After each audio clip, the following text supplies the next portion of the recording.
And hello and welcome to A Gypsy's Kiss. I'm Shelley Carney. And I'm Toby Younis. Stick with us a couple of seconds and I will share my deepest, darkest fears with you.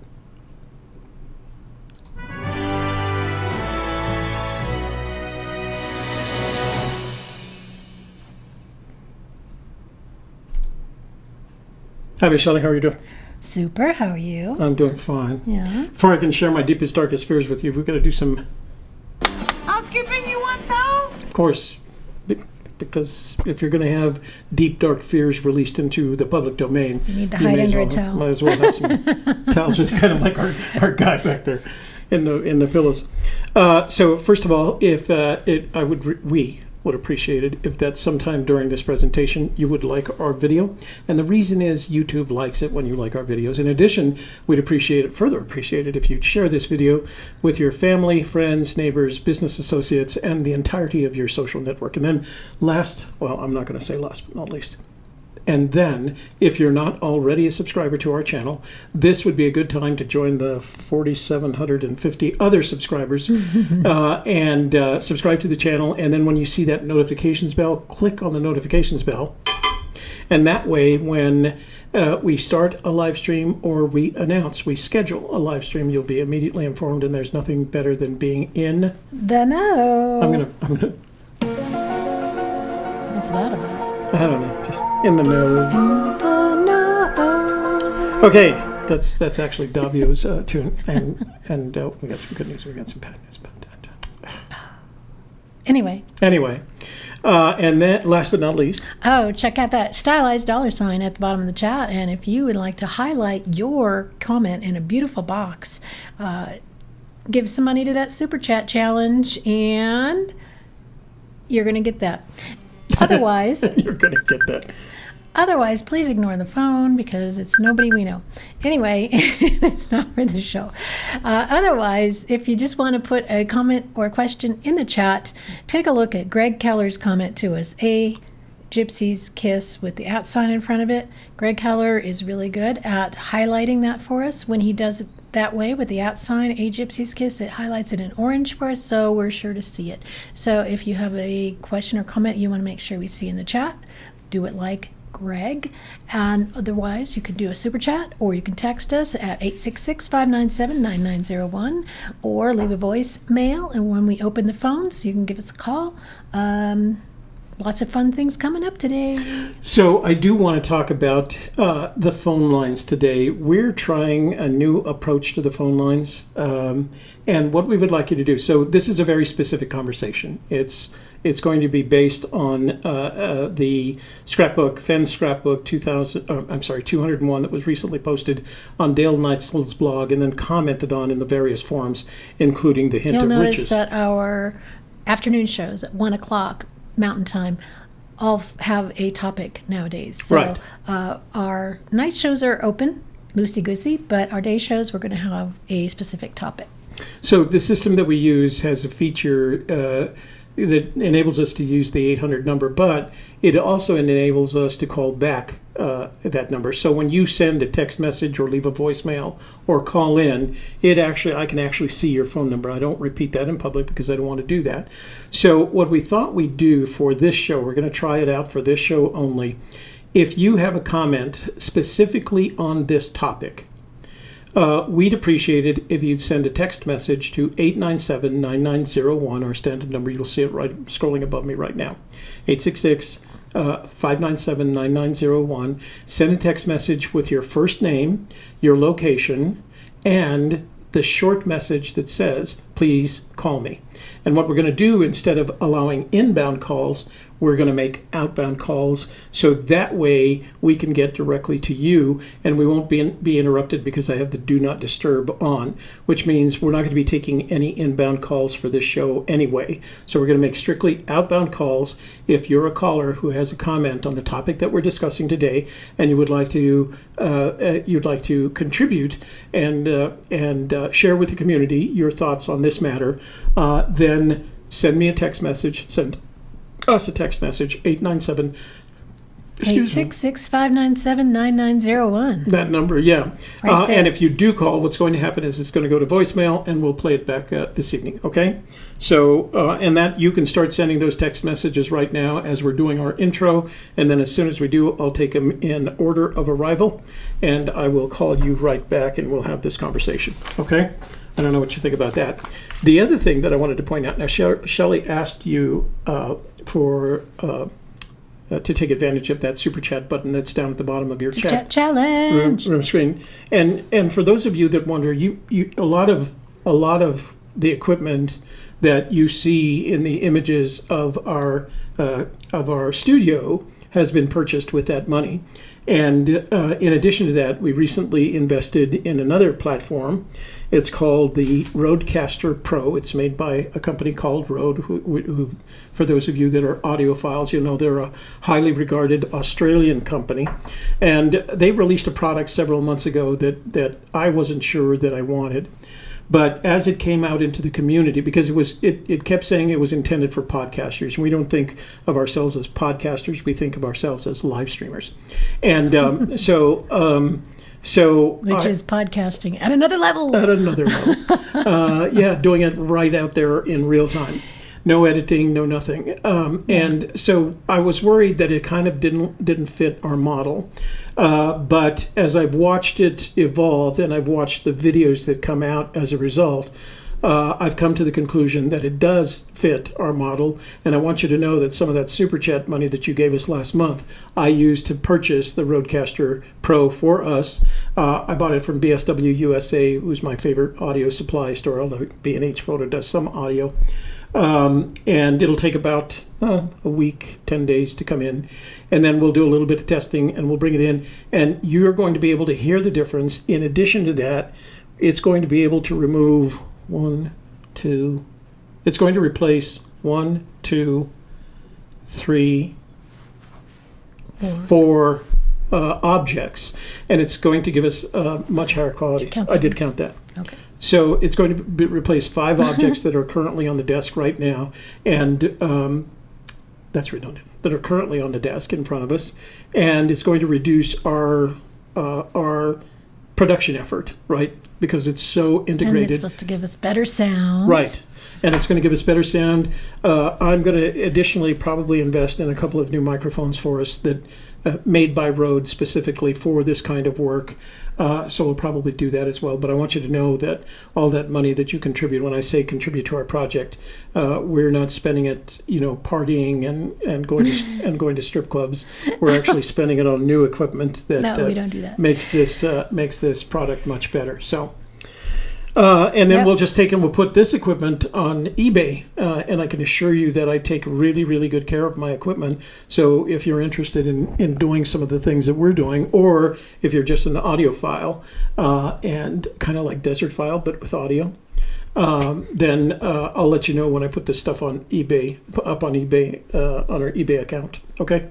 All right, so let's get to the topic. And as many of you probably already know, this week, Fenn released Scrapbook 201. I said 102 in my conversation yesterday, but it's 201.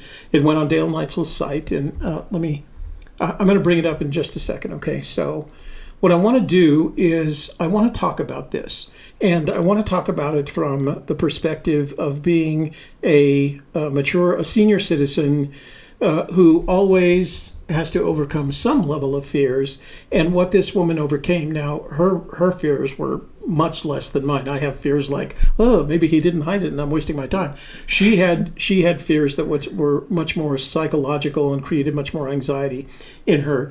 And so what I want to do is I want to have Shelley read her message, and then I'm going to read 2 messages.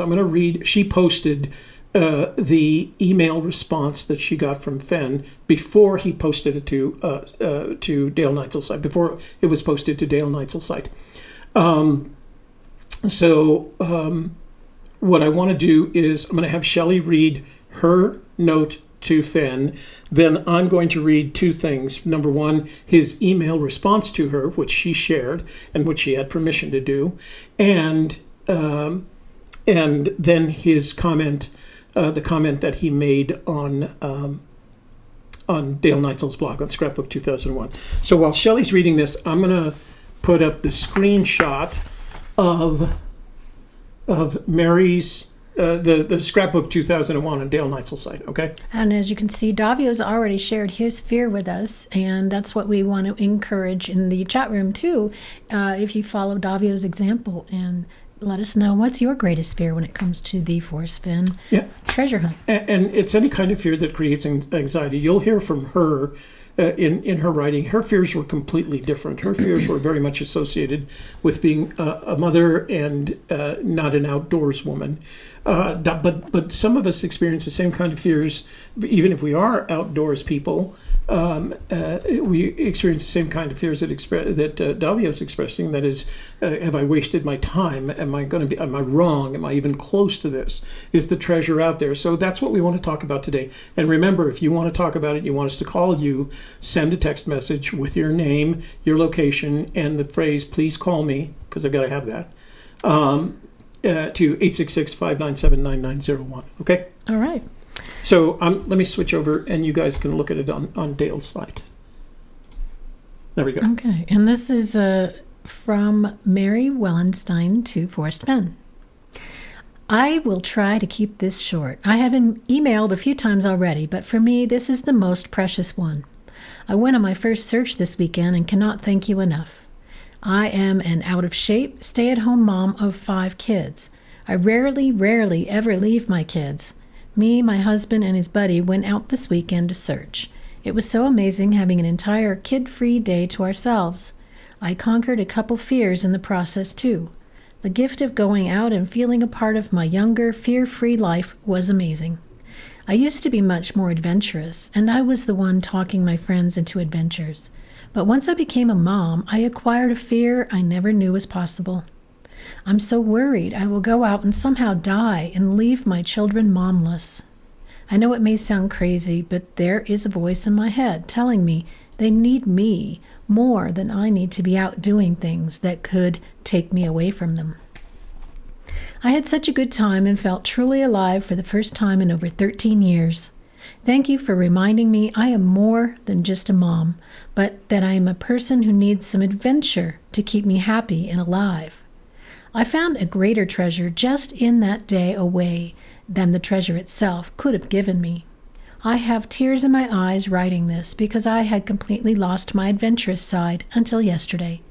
Thank you from the bottom of my heart. Warmest regards, Mary. So, Mary, I'm going to show you. This was posted on the Hint of Riches forum. Mary sent the email, and Fenn responded with, Mary, I love your email. Do I have your permission to post it on Dale's blog? Maybe just your photo, or we can leave the photos out and change your name if you prefer. Maybe you can entice other mothers to do the same as you did. I think you are an excellent poster girl for stay-at-home moms. Forrest. And she gave him permission to do that. And then when they posted the blog, Forrest wrote, this email from Mary came in last night just as I was closing down for the evening. I asked her for permission to post it on Dale's blog as a come-along for other latent adventurers. This is what she said. And you can read, that's what Mary responded to his request to post it. Oh, Mary said, you can absolutely post it. No need to change my name. I'm a pretty open book. Thanks for the reply. So, and Forrest said, I slept with a smile on my face.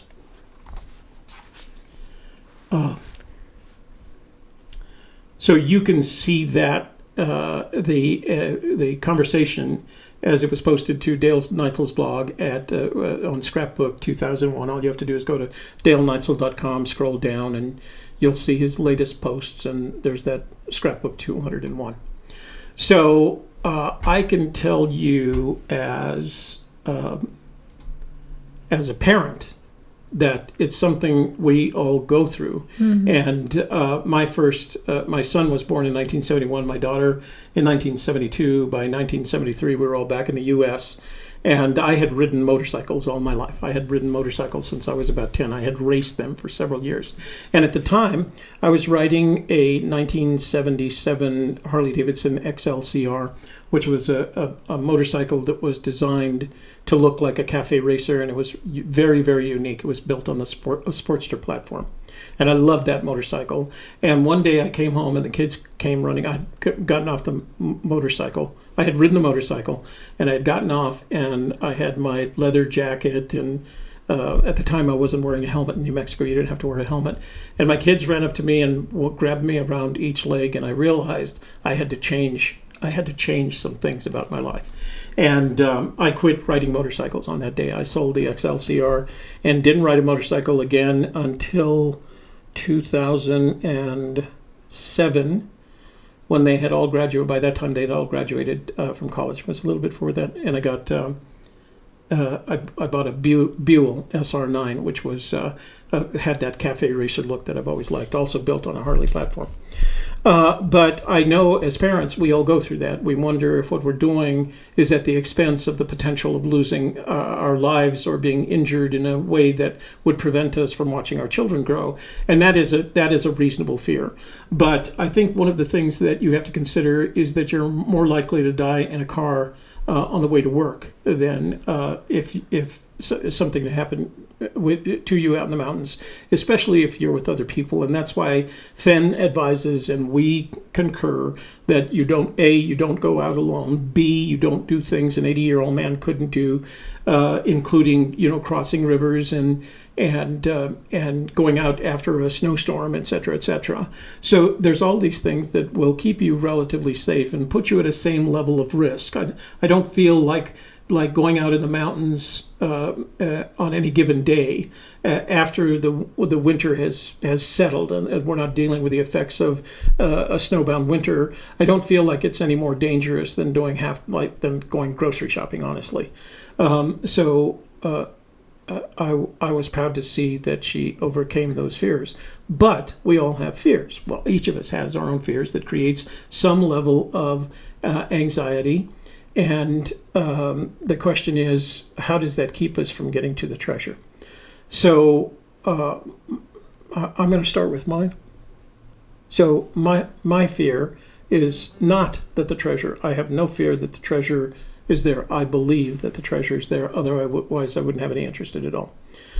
My greatest fear is that I'm not smart enough to, that I'm not smart enough to figure out what Fenn has composed in the poem. Because he tells us all the time, it's simple, it's all in the poem. He's told us that this is he's surprised that no one has found the treasure. And so I start thinking to myself, maybe I'm just not smart enough. Maybe I think in a different way. And that's one of my anxieties. I don't have any anxieties about going out in the field. Now, at the same time, even when I go alone, I take that Garmin InReach satellite communications device, so if something happens to me, I can get in touch with someone. I have an insurance policy that if something does happen to me, the policy pays for a helicopter ride to the nearest hospital, etc., etc. So I have put things in place. But if I'm out in the mountains and I'm attacked by a bear and I don't survive that, am I going to regret doing this? And the answer is no. I'm going to be dead, but I'm not going to regret doing it, because I will have died, as my son likes to remind me, I will have died doing something that I love doing. And better that than to die in your bed, for one thing. So I don't have that fear. As you get older and as you've done the things that I've done, you really overcome your fear of death.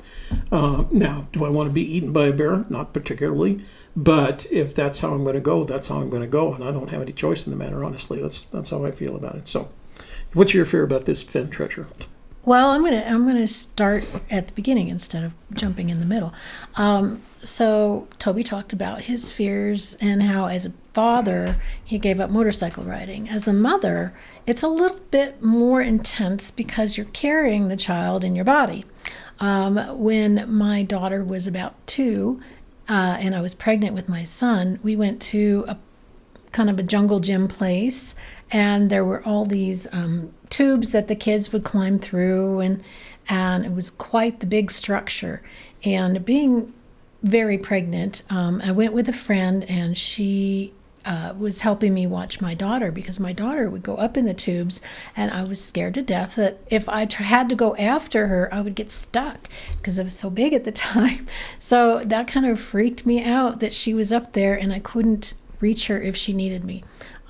That's why I brought somebody along. So when it comes to women in the treasure hunt, a lot of us are a little fearful of going out by ourselves because there are not only predators, but there are male predators that can appear in the woods and, put you off your game.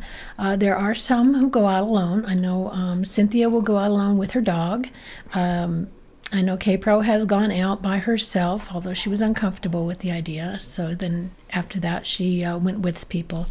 So I think going alone is a fear, especially for women. My personal greatest fear with the treasure hunt is, I guess, that the idea that we might be wasting time on something that is not going to pay off in the long run. So we have to mitigate that fear by looking for those things along the way that are small payoffs, like being out in the woods and having a reason to go there, and it's something that kind of pushes you to go out in nature and then enjoying the time that you're there and the people that you're with.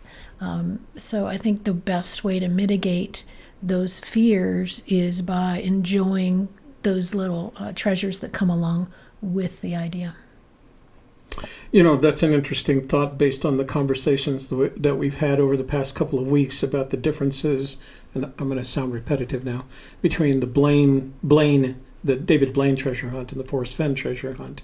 And that was, as you made progress along the Blaine treasure hunt, you could tell that you were making progress. And I think that, I don't know enough about it, maybe if Sassy's in the room, she can tell us.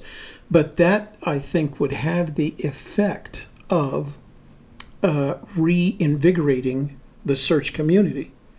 And the problem with the Forrest Fenn treasure hunt is that we have to rely on things that he says to reinvigorate the community, because none of us know if we're making any kind of progress, right? We don't know the exact, after all these years and all the searchers and all the theories, none of us still know what the correct warm water salt is, and at least enough to share it with anybody.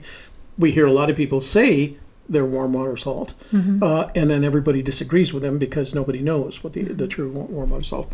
So in some respects, there's a cost of enthusiasm associated with the approach that he's taken, and that's not a criticism. That was his choice, and maybe there was something about it that he knew. But several times he's reinforced the idea that you won't know you have the right warm water salt until you're standing over the treasure.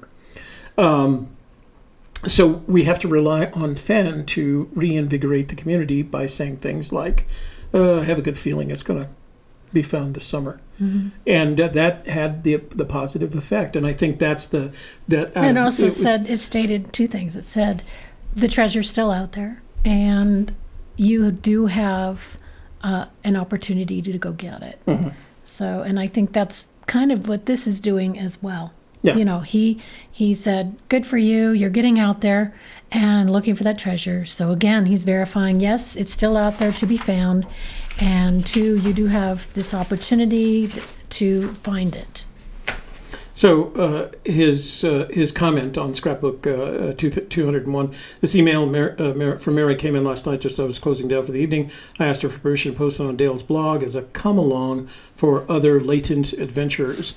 And there's been a lot of focus in the forums about those two words, come along and latent adventure. So I saw a lot of questions about exactly what a come-along was. If you've ever owned a pickup truck and gone out in the woods, you probably have a come-along, but I'm going to show you a picture for those of you that haven't, right? So that is a come-along. It's a mechanical device that enables you to increase your effort, right? So if you're trying to pull a stump out of the ground, you'd use a come along attached to your pickup to help you do that if you wanted to do it with handheld. Another place that they use come alongs are truck drivers use them to tighten down their loads. It's a manually activated, operated apparatus that helps you to keep an object in place or move a potentially immovable object, something that you couldn't do without the help of the come along, so it increases your force. So he's suggesting that this email from Mary is a come along for other latent adventures. And of course, latent is a word that describes something that's in you already, but that you haven't been able to actualize. So the implication being that we're all adventurers, some of us latent adventurers, and here's this little extra pull that we're getting from this email from Mary to help motivate us to go out into the field. So we're going to have a Motivation. we're going to have a really short show today. Really short show? Yeah. Why? Because nobody's asked us to call in. Oh, well, we could still open the phone lines, couldn't we? Just because, it's new. All right. You want me to open the phone lines? If you're ready, yeah. Okay. Phone lines are open, and if you have a comment on this topic and you'd like to discuss it with the rest of us, just call in 866-597-9901, and we'll have a conversation about it. Fear is false evidence appearing real, says Charles Chapman. And who else has fears?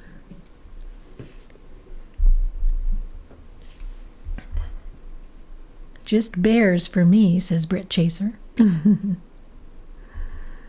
So Mark Connor says it's illegal for truck drivers to use come-alongs. They use boomers, which I guess look like come-alongs. I don't know. Stop assuaging your fears. Yeah, I'm not the lead searcher, so. Tony Driver has a guess at Fenn's fears. Oh. So I'll introduce you anyway. You've reached Toby and Shelley. Hi, Davio. How are you doing? I'm doing great. How are you guys doing today? We're doing pretty good for a Wednesday, yeah. For a Wednesday, for the middle of a hump day? Yeah, we'll feel better with the hump day tomorrow. I mean, this evening. So what are your thoughts on this matter? My thoughts on this matter are vast. There's much to fear. One fears that you're completely wrong, you've wasted your time. The other fear is that you think the man didn't really put it out there. I think the fear that this is a way of actually making money as opposed to playing the lottery is a thing I've heard out there, which I thought was kind of scary. Mm-hmm. I think this is a thing that is definitely fearful in many ways, which I didn't plan on. The first 3 times when I went out to my spot and didn't retrieve anything, when I had a grandiose assumption that there would be something and then there was nothing, the walk of shame was, emotionally draining on me for a few days until I realized a few things and got back on it. So, yeah, it can be scary because there's no real solid. You have to find the confirmer, and how do you know that you're right when you find the key word that confirms that you're on a key word? So I think there's a lot to fear on this. So let me ask you something since you brought it up. So I have you've heard me over and over again refer to the Blaine treasure hunt as being able, as giving the searchers the ability to measure their progress. So I feel like the Fenn poem doesn't help us measure our progress in being boots on the ground. You actually have to go there, find out that you were wrong, come back like you suggested. We've done that a number of times ourselves. So what is it? What do you think? Is it in the poem that might give us some indication that we are making progress? And before you answer that, Fenn has said, what's the one thing that treasure hunters aren't thinking of? They're missing one big thing. They're missing. So what is this one big thing that we're missing that might give us an indication that either one of two things, either we're making progress or we have the beginning of our solution? Right. I get that completely. I would say for the first 4 years, I felt like I was wandering around until I found the key word. And what stuck in my mind from what Fenn said, he said that there was a word that is key. I've seen a photograph. There's a key in one of the pictures with the treasure. Right. And then I started doing what he said, which is do the work. Now, I took that as like schoolwork, as in pen to paper, as in maybe I should take some notes. So that's how I started, taking the book apart. Not literally, but taking the book apart, page by page and seeing what stands out and what's different, what's missing. What really stood out to me was what was missing. The whole front of the book looks like is missing. There's no glossary. There's no real title page. There's no all the stuff you'd find on the front of a book. So that got me thinking. And so through much note taking and pretty close to like spreadsheets, I found a word that is key. And that gave me a tremendous boost to keep going. And it is a way. It's not like a primer to a code, but a little bit. It was a way for me to keep going forward, I guess, knowing that I'm on the right track. That's what this keyword I found helps me do. So I don't want. It was so hard to find it. Yeah. I'm not going to ask you. It was so hard to find. I don't want to really give it away because it was so hard to find. I can tell you how to find it. There's 5 ways in the book to find it. Making your own glossary is one of them. So I think that is a good start. So and like you said, I don't want to ask you what the keyword is because you put effort into discovering it, and it works for you. It doesn't necessarily work for anybody else. But what effect did the discovery of that keyword have on your on helping you to overcome your fears about this treasure hunt? Well, the key word got me in the car. I mean, I started this whole because I heard about it, and then a friend bought the book, and then I was looking at it, and so I needed an excuse to go somewhere, so we went to Yellowstone. And then I had another friend who hadn't been to Yellowstone, so we went to Yellowstone again and looked around out there in Montana, which was fantastic. So then I got my own book and started looking and going through it, and then got some friends involved, so I had somebody to talk to about it. And then I just started doing the work. I happen to have a huge grease board in my office, so I would put every chapter had its own little box, let's say, on my grease board, and I, gave it a number because there were no chapter numbers. So it was about what was missing in my mind. I thought the absence of information was really telling. So I started chasing down the stuff that he wasn't talking about. Because he says that in your interview that you have of him is fantastic. It's like doing research when you're playing poker. You want to see your opponent. Your video is outstanding for that. And then you compare it to the one that was done earlier, and you can kind of tell that he's wanting to kind of say something, but not really, give it away. So I found his comments were very interesting in your video. I thought that was very telling. Are you speaking of the Moby Dickens video? Yeah, absolutely. Yeah, the Moby Dickens video, I think, got me in the car. Is finding the key word allowed me to find the warm waters halt, which everyone assumes that's right. You look down from that location and boom, it's there. That's not that at all. There's information on the warm waters halt which take you to another place, and then from there, it's a beautiful place. That's kind of the idea. So place. I know you're scheduled to get out before the end of June. Are you still on that time frame? Well, as a matter of fact, I'm down for May, but since it just snowed again,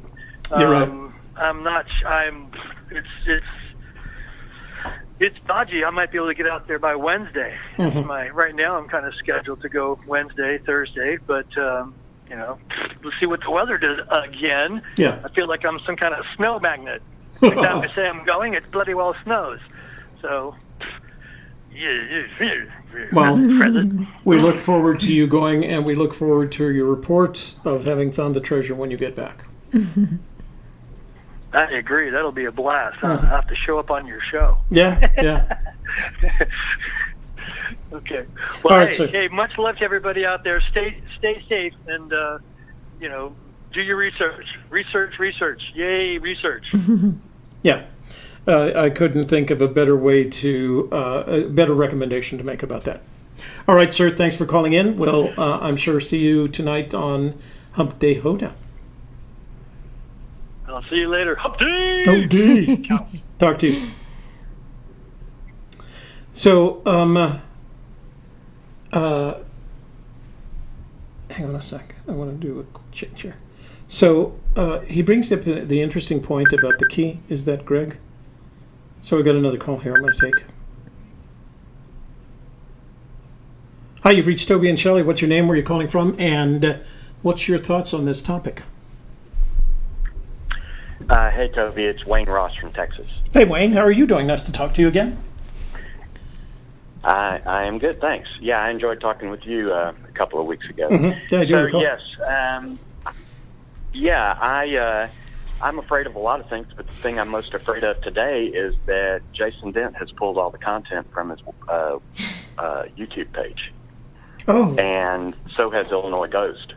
And so I wondered if there's some story there that I'm not aware of. I mean, I've been re-listening to the Forrest interview with the German Playboy guy that Jason had posted, and now I can't find that video. And so do you know anything about that? None. I'm actually kind of surprised to hear that, because Jason has always been the most consistent of the YouTubers. Let me just take a quick look while we're on the phone. I mean, it has his page is still there, but just has no content.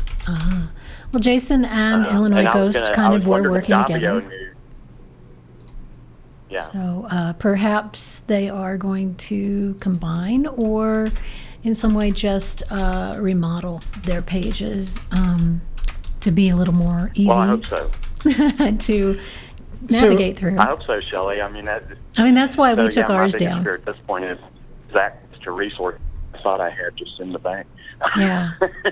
Well, when we took ours down, we had a lot of fear going on as well.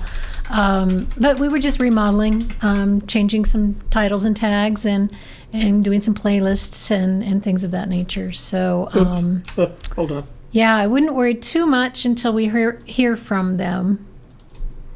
So, hang on. I knew, okay. Hang on just a sec. So I'm just saying, if we got a trend I knew going Illinois Ghost was talking about that. They talked about so that on some of the blogs. So I was just checking a couple of others. Jason was. So I just checked a couple of others. So you're right. All Jason's content is down. All Illinois Ghost or Rick McDonald's content is down. And what about Sasha? Is she still? No, her videos are up. To her last Real Talk with Sasha, the one that took place Monday before last. So, okay. Oh, so that means this Monday isn't up. That's interesting. Yeah. And anything older than that? Well, it is. There's the stuff that's older. So it was. Oh no, that's the one. That's day ago, 3 days ago, 5 days ago. So Sasha's is still up, but I noticed that Sean Dodson's site has been reduced to his first 13 video where he was doing just face on camera.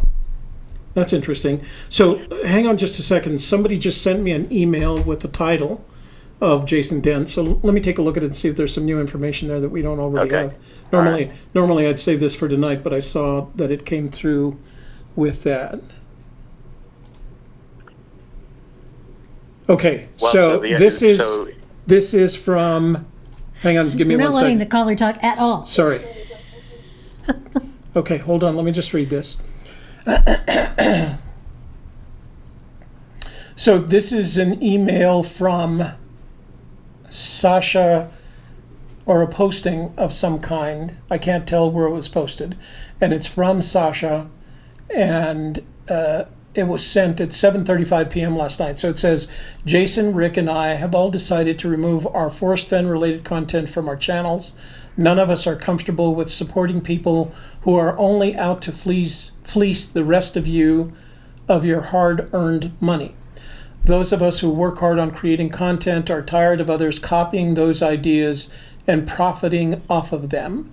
None of us want you to part with your money, especially to support a group of people that include the following. These are bulleted points. Someone who admitted to using all of you for money openly. Someone who detests all of you but only participates for money. Someone who is no longer welcome in the Fenn household. Someone who has never searched for Forrest Fenn's treasure. The situation has become out of control. The individuals described above now have 6 shows a week for a combined total of no less than 10 hours of streaming, very little of it actually relevant content, and it has come to resemble a QVC hosting Jerry, and that's the only page on there. So apparently that's their reasoning. Wow. And I'd say that was pretty shocking. And I was going to tell you, actually, that was my biggest fear, because K-Pro, and I don't know what this is about, I got to the K-Pro Cow Show the other night late. Yeah. And when I got there, she was talking about some issue that she had with some things, and I didn't ever hear what it was about. And I was just, so that was what I was going to call in and talk about today, is that I'm worried that the fringe element of the Fenn community may drive some of the good people away from the community and the things that we all enjoy about listening to and sharing these ideas. Well, it's interesting, because if I were to look at the bullet points she listed, you would have, so we've searched for the treasure. We've been around longer than anyone else on YouTube, both as searchers and as YouTubers. But if you kind of analyze what she's saying about it, we're probably included in that list that she made there. Because well, I was wondering that if you felt that way. I mean, but you know, you guys are so kind-hearted and generous with everything that you do, and you totally promote. And so, I would have never known about those other people if it hadn't been listening to your forum and listening to your presentations. I mean, you're very good at honoring everybody in the community. So, and same with Dale. I kind of get a little frustrated sometimes with people who are aggravated at people who have, through their hard work and diligence, amassed a great deal of knowledge about this topic. And it's almost like some people just want to accuse them of having their heart in the wrong place because they're totally interested and passionate about this. I mean, you know, Dale has said himself he's never, you know, he hasn't found the treasure either. So I don't understand getting aggravated at people for, you know, the things that we've all enjoyed sharing in the community. So a little frustrated. So for us, if people want clarity, if people feel like they need clarity on what we're doing, when we made the decision to stop looking for the treasure, we made a couple of other decisions as well. And one of the decisions was that we didn't want to not talk to our friends, right? We didn't want to be in a situation where we didn't visit with the people that we had come in contact with. We think there's a big difference. We believe that there's a big difference between the Fenn treasure hunt and the Fenn treasure hunt community. And there are lots of people focusing on the Fenn treasure hunt, mostly by themselves, but there are some that have YouTube channels. And we think those are important. We think sharing that kind of content, that kind of information. And I want to mention It Is What It Is Productions, Eric, I don't know Eric's last name, but he did the most interesting video recently on what it looks like when you're 200 feet away from a theoretical blaze and 500 feet away from a theoretical blaze. And that's all information that everybody should have, because when you're 500 feet away, you're a football field and 2/3 away from that treasure, which is a hell of a distance over an open field, but even more of a problem when you're in the forest. And I don't want to say I had criticism, but the only recommendation that I'd make is, when he does the next one, is that the normal human eye, the average human eye, sees at the equivalent of a 105 millimeter lens on a 35 millimeter camera, DSLR. And so what I would have done is I would have done the same distances, and then I would have made the image through a 105 millimeter lens, which, as opposed to just using the lens on your phone, which is nowhere near 105 millimeters, and then done that so you do have an accurate perspective of what your eye will see. The point that I'm making is that there are lots of YouTubers producing a lot of quality content related to the search. We are not focused as much on the content as we are on the community and what their thoughts are and what they're thinking about. And our show today was, what's your greatest fear? I mean, I imagine that Fenn has fears, but the heck if he's going to come out talk on a show, if he's going to come on the show and talk about what his fears are, or any place. I mean, not just our show.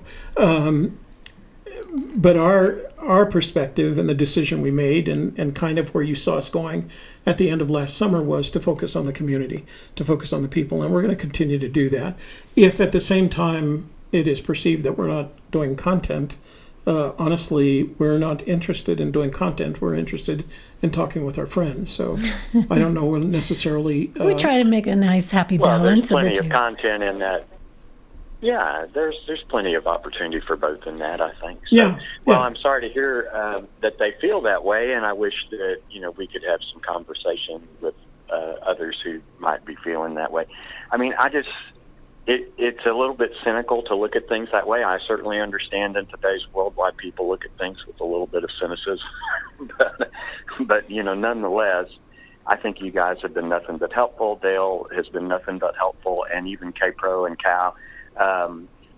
But that's what I was sensing the other day was that K-Pro was, and I, like I said, I have to apologize because I don't want to misrepresent anything she said. I didn't hear the whole segment. And so basically it sounded like though something had happened that had gotten her concern about being too out there and in public about some of the things they talk about on their show and the things that they do, and that somebody had given her a really hard time about it. Or it made me think, is she being harassed, or is somebody just being difficult with her, or what is this all about? And I thought it's such a shame for all. I know, Toby, you and Shelley have done such a great job. I probably listened to you guys for a year before I ever even got in a chat room with you on a live stream or anything like that. So there's people out there who are enjoying this and participating. You know yourself, you said many times, on your live streams where you're telling us how many people are watching, let alone how many people are actually in the chat room. Right. There's a lot more people watching that are not in the chat room, but they're watching because they enjoy it. Right. And they like hearing about it or learning about it and learning new things to consider. So keep that up is what I would say. And I was going to say to K-Pro the other day too, just don't get discouraged. Don't let people get you down. There's a bunch of people. I know myself, Toby, I've always told, I used to teach college, and I told my students that, look, if nobody's mad at you, that's probably because you're not doing anything important enough. That's right. And if you've got enemies, it's because you're actually one of the people in the world who's doing something that gives reason for people to care enough about what you're doing. So don't look at that as a negative thing. If people are down on you or getting aggravated about it, don't worry about it. I had an opportunity at one point in my life. I went to the Texas legislature and testified for the need for some research money for horticulture industry. And that money was given to that industry. And when I got back to where I was working and living, I had a number of people call me and just gripe at me about getting the federal government involved in our industry. And they were saying, we don't need more taxes, we don't need more this, we don't need more that. I said, wait a minute, there were no new taxes. This money was taken from research that was being done in other areas that aren't as important economically as the area we wanted to kind of shift the money to. So there's no new taxes, no new burden, but it's just amazing that people were aggravated that we got assistance for our region. And so you find it's surprising sometimes that people will get aggravated with you over things that you think you're doing for the benefit of others. So don't let any of that discourage you. I think you guys are doing. I mean, obviously you've got to survive while you're doing this. There's a cost associated with producing all this content and all these shows. So yeah, you need to recover some of that. And I think people try to be generous with you and support you. But I mean, there's no way that I'm going to take a cynical approach and go, oh, they're just in that for themselves. And, for all the money involved. It's not like people are getting rich doing this instead of the hunting for the treasure. So I would just say I just want to encourage you and others like you, because I think it's helpful to all of us. Well, we appreciate your thoughts on this matter. We promise you that, first of all, we're always surprised as an afterthought of the drama that happens around the community. And this the same with this. We didn't know this had happened. No. And I don't know whether we're just oblivious to all this, or Shelley to some extent has made a conscious decision. But I'm pretty in tune with what is going on in the Vancouver community. And I had noticed that I hadn't checked with Jason Dent's site. I just noticed that nothing had come out. But I didn't know it was this effort that was effectively a protest against the way the other YouTubers are handling this. We want to make clear this is not about money. This is about meeting with our friends. And if it's 4 times a week, how many hours? So it would be 6 hours a week. Yeah. It's okay, because you don't have to tune in. You don't have to be here. You can be any place else you want. Our money comes from YouTube. Their money comes from advertising. So it's not costing anybody anything. If you decide to give a super chat, that's a choice that someone makes. And I can tell you that we're very grateful for those super chat Super chat funds, challenge. and we do good things with them. We make improvements that make us better. I mean, if you look at what we've done here in terms of creating this studio has one purpose. It has one purpose and one purpose only, and that is to communicate with you guys.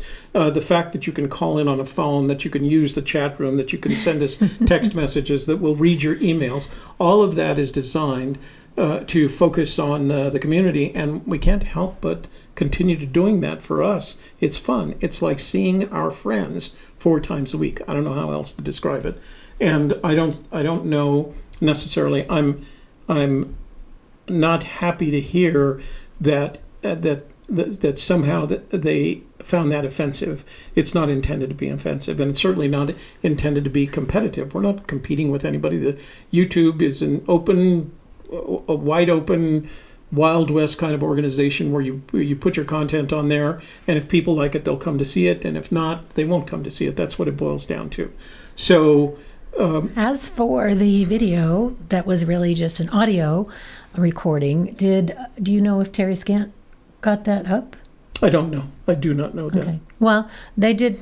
Yeah, there may be some. I wondered if it was on Dale's side, because he was at that interview, and I wondered if maybe there was another connection. Yeah. But basically, I hope I'm not blowing this out of proportion. I mean, I don't know what any of those people had in mind. I just noticed that their site wasn't up yesterday and this morning when I was trying to look for some things.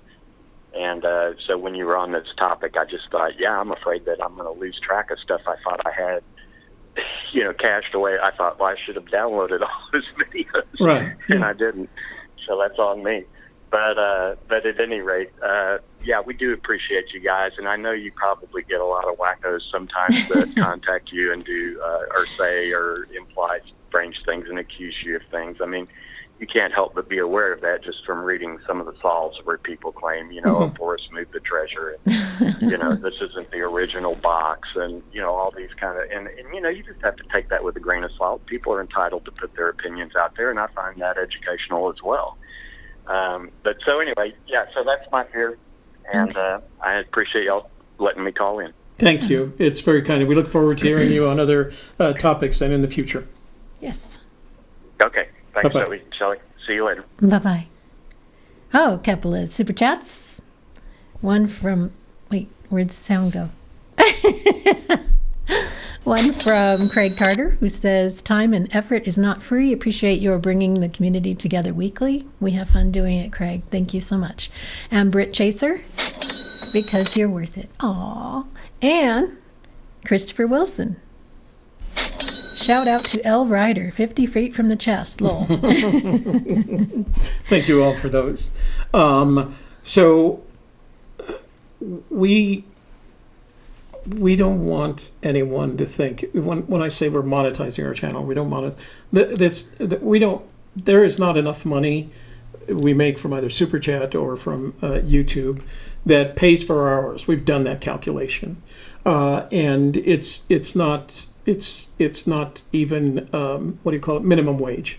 Yeah. And we were actually having this conversation the other day about how we're putting ourselves out there, and you don't see all of our emails and you don't see all of our text messages, but it comes with a territory. When you're going to have a YouTube channel, and we're a small YouTube channel, no matter what anybody thinks, we're a relatively small YouTube channel, but we are part of the content creators, and we are a YouTube partner. So we get all this advice from YouTube about what you need to do with your channel and what to expect. And what they say basically is, you can expect that because you're putting yourself out there with opinions on a matter that some people are not going to agree upon, you're going to get flack. And so here's those tools that will help protect your property. And I say property loosely because YouTube refers to this channel as a property.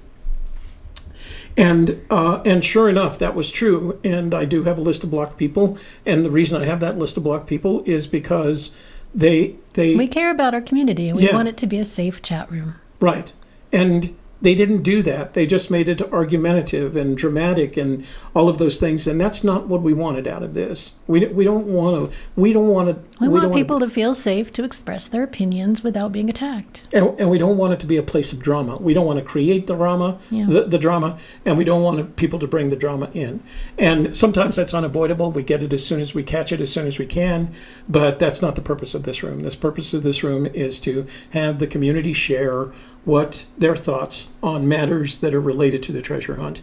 And I feel, the other thing that I feel like is I've been at this since 2013. I've been boots on the grounds 32 times, Shelley 11. I've written over 400 blog posts sharing my research, and we've done over 300, close to 400 now, videos sharing information like this. And I don't feel like we're not sharing content. The problem, I think, is that we've reached the point of saturation.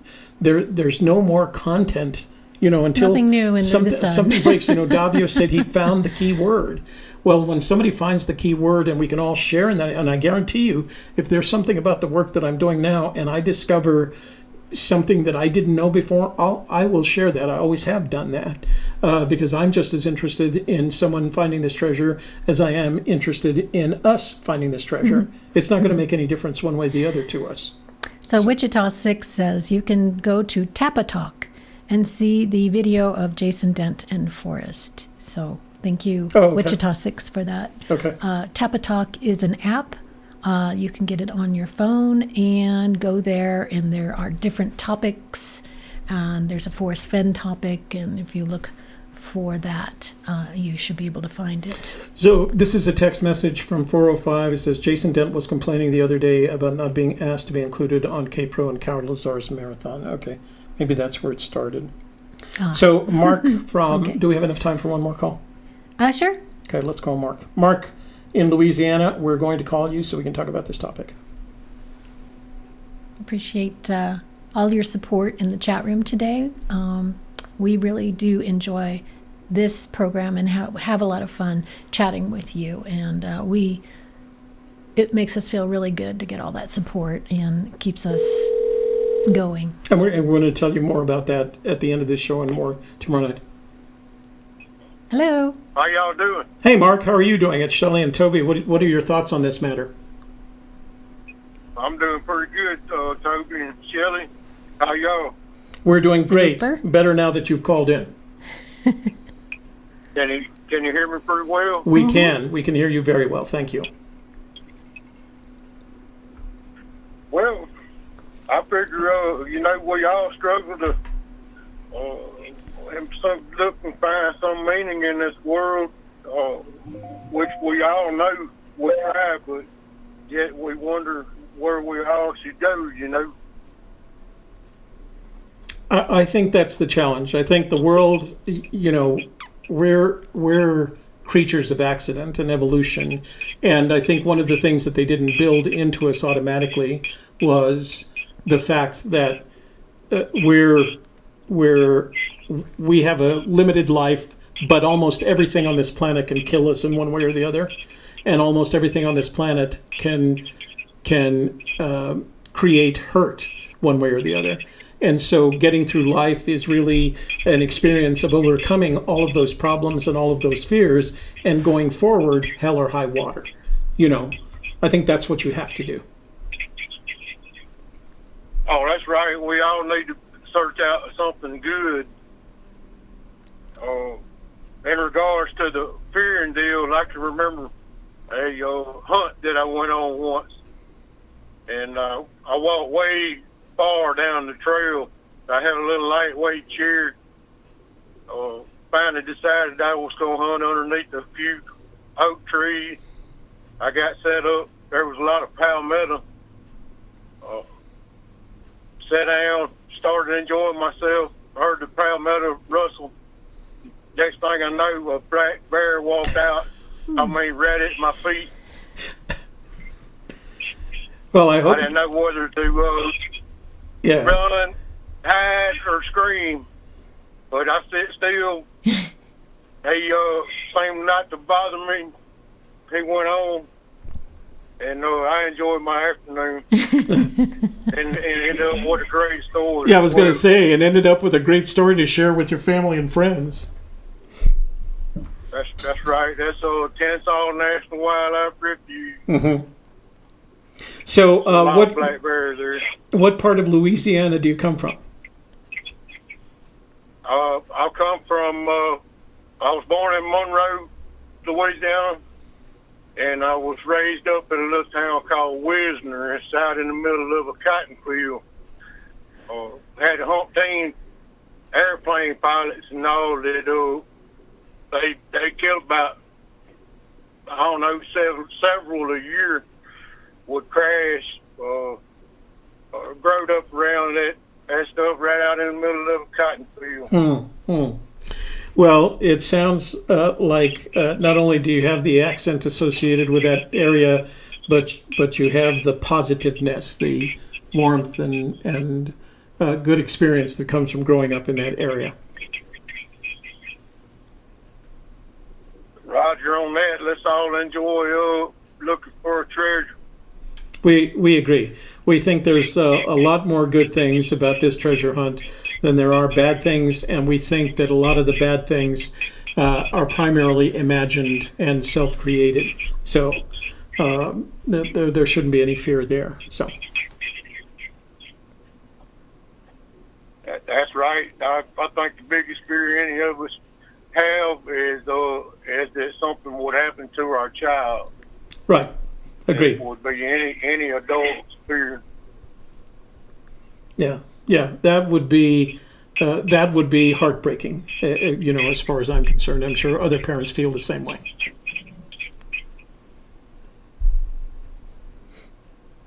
Right, beautiful day here today.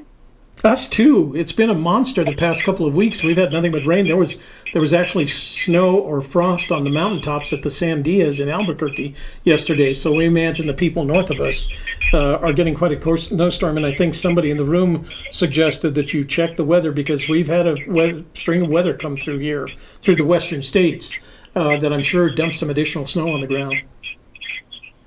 Right. Well, you guys in Albuquerque, y'all should have a balloon festival coming up pretty soon, right? October, the first week in October. Well, that's still far away then. Yeah, it's a while. Yeah, it's not until the fall. Right. I can only dream of being able to get away from work and be able to head that way. Well, we look forward. I did make a trip to the Yellowstone and Montana and the South Wyoming area and Colorado and all this past year, and did a little bit of boots on the ground. But it was more enjoying just being there than it was any searching or whatever. Mm-hmm. But it was nice. It was a nice thought. Well, if you find yourself on I-25 near Bernalillo, let us know, and we'll get together for some coffee. I heard that. That's nice of you. Thank you, Mr. Toby. My pleasure. Thanks for calling in, and we look forward to hearing from you again in Louisiana. All righty. Y'all have a great one. You too, sir. Okay. All right. I would like to give a shout out. Okay. Shout out to Sam Leno, one of our British visitors, who tries to check in on the 1 o'clock shows because, of course, it's evening for people in England.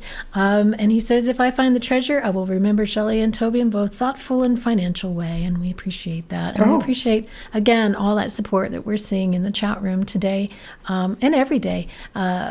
Like I said, it helps us to keep going and helps encourage us that this is something that's valuable to you and that you enjoy. So we're glad to see you all here, and we appreciate your thoughts. And our British people who can make it to the 1 o'clock show, we really enjoy having you here. We know it's a lot more difficult for people who live far away from the Rocky Mountains to try to get here for a search. And so, you guys are a rare breed, so we appreciate you. And we're glad to have people from all over the world visiting with us. Absolutely. Okay, let's close up. So I've got the phone lines off.